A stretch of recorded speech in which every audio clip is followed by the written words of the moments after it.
And now, Yolanda Christian, British, Portuguese, Chinese, a mix which inspired her debut novel, The Happy Sunbird, a dark, acerbic, salutary tale of ancestral roots and exotic lands marked by the Opium Wars. Yolanda Christian. Thank you. Oh, thanks. So I'll read way over halfway, and Julieta dos Remedios is in Hong Kong. Does my voice sound okay? Good. The gangway was lowered, ropes secured, the bell rung, the gate opened, passengers swarmed onto the ferry, 50 cents lower deck, 70 upper deck, international cruise liners, pleasure launchers, green and cream ferries and barges jostled in the waters of Victoria Harbour. Cheeky said that the air was cooler on the peak, and it had been the place to live ever since the British moved in and the Taipans built their summer houses. Dear Cheeky, she enjoyed going to the one and only cafe on the peak. Jolly. I drink milky coffee and watch sunbirds get nectar from hibiscus. They are pretty jolly, like hummingbirds. The train emerged from the shade of the Hilton and crept up a steep hillside. The cafe was there, a small red cafe defying the passage of time. Julieta positioned herself among the flowers, sipped coffee, and watched the birds, green, yellow, and blue. They hovered over the hibiscus and pink orchids. The nearest bird wasn't afraid. It emitted a metallic trill and pretended to be a big fat bee. It was showing off. Its tongue was long and grooved. Bushy hairs extracted foam from the flower's stamens.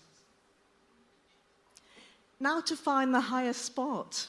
Here it is, 1,300 feet above sea level. When the plane landed at Kai Tak Airport, I didn't realize it was Kowloon, and that Kowloon's a peninsula and a part of mainland China. I didn't know Nathan Road is not Hong Kong. It's Kowloon too. And Hong Kong is an island. Macau is miles away over there. I thought these places were one piece of land. The Japs invaded. Who knows what the residents felt, bombs whistling through the sky. The British, Canadians, and Indians were outnumbered. The British surrendered on Christmas Day. The Mecchanese were spared the worst of it, except some were unlucky. Great Auntie Valda. The tram returned to the Hilton. King prawn in ginger and garlic beckoned. The waiter, dressed in black and white, smirked at the British woman dining alone. Chungking mansions, 11 in the evening. East Asia dancing on the walls, alive with flickering neon lights. An insect scurried by, deep crimson blood pumping up and down its cellophane body. It was the size of an earwig and jelly bean in shape. She buttoned up her blouse to keep the marauder at bay, tucked the ends into her jeans, and pulled the cotton sheet over her ears.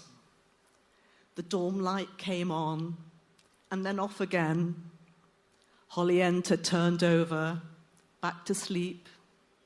The door creaked, and the light was back on, awake again. It was the Mexican, a streetwise man with shoulder-length black hair, very handsome.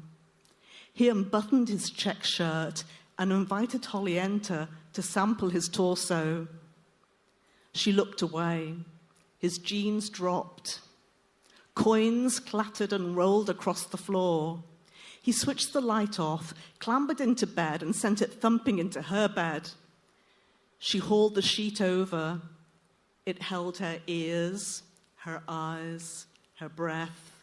It was stifling. Love? When will I find love? When will I find it?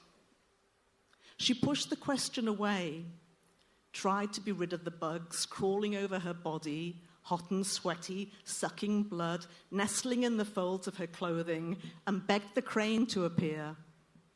The mother crane strode through the wet land. A red crown and snowy white feathers tipped in black. The mother crane came closer and closer, drowning her in the well of its yellow iris. The bird lowered its gaze and began to pluck out the insects. Safe, safe. She stroked herself, adding comfort. Her body arched and sank. The Mexican jolted up, twisted his neck, and glared. The cotton sheet blocked out his angry face. Dawn. The noises of Nathan Road started up to greet the day. The door handle rattled. It was the Mexican, simmering. He fiddled with the handle, shook it. He pretended to close the door. He was waiting for her.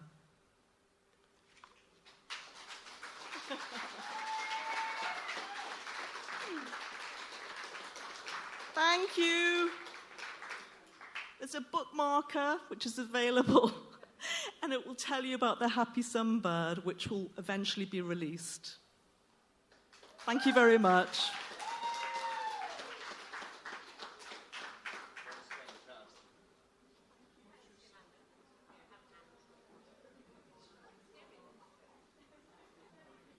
That's it.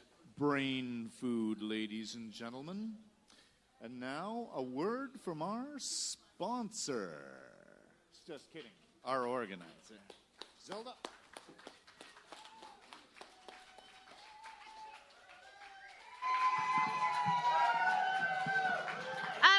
Just for the avoidance of doubt, I'm not exactly a sponsor because I'm too poor.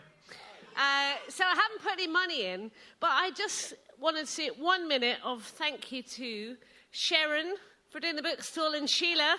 Big them up. Thank you to Barry, who's come all the way from Canada and taken a momentary respite from publishing one of their most important newspapers just to entertain us. Thank you, Barry. Thank you to Andy for ensuring that it's not quiet during the break. Andy Carstairs, if you need any really quality vinyl, he is the man to talk to. Seriously. Thank you to Stuart for putting the banner up, making sure everything that needs to be organised is. Thank you to Tile, who we wouldn't have had any sound if it wasn't for him. Thank you to the bar staff and the pizza people. Actually, the Hootenannies supported this event for 6 years. 6 years of free literary events for Brixton. I think that's a round of applause. Thank you to all our wonderful writers, and Rebecca and Stevie, the wonderful librarian who will date stamp you on the way out, so be prepared. It will always be free. It's a level playing field for all writers. If you want to be at a future event, info@brixtonbookjam.com. Approach us. We're not fussy. But you have to be good, okay? But we don't care if you're published or not, so long as you're interesting. Okay, you can all fuck off now. Come back on December the 3rd. You can't just fuck off yet, because don't fuck off yet. Good night. We got to say the next Brixton Book Jam is the first Monday in December. Did I say the first Brixton? The next Brixton Book Jam is the first Monday in December. 3rd. And most of all, we'd like to thank all of you. Now, I promised my daughter in Canada I'd send a selfie.